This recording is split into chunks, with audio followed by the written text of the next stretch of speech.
বন্ধুরা, সম্পূর্ণ পর্ব দেখতে চ্যানেলটি সাবস্ক্রাইব করুন।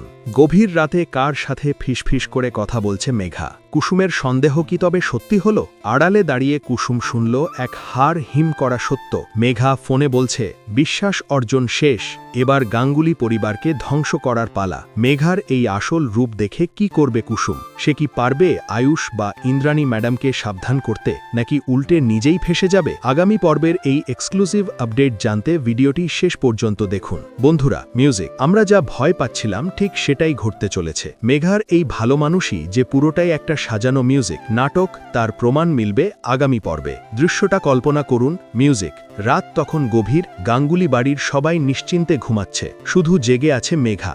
সে সন্তর্পণে ঘর থেকে বেরিয়ে ব্যালকনিতে। মিউজিক আসে, হাতে ফোন। সে কাউকে কল করে, আর ঠিক তখনই তার গলার স্বর বদলে যায়। সেই মিষ্টি মেঘা হঠাৎ করেই হয়ে ওঠে ভয়ঙ্কর। সে ফোনে বলে, কাজ হয়ে গেছে, বুড়িটা আমাকে বিশ্বাস করে ফেলেছে, আর ওই বোকা ছেলেটা তো। মিউজিক আমার দিকে তাকিয়েই থাকে, খুব শিগগিরই ওদের সব কেড়ে নিয়ে রাস্তায় বসাবো। মিউজিক আমার অপমানের বদলা আমি নেবই। কিন্তু মেঘা ঘুণাক্ষরেও টের পায়নি মিউজিক যে তার এই শয়তানি পরিকল্পনার সাক্ষী হয়ে দাঁড়িয়ে আছে কুসুম।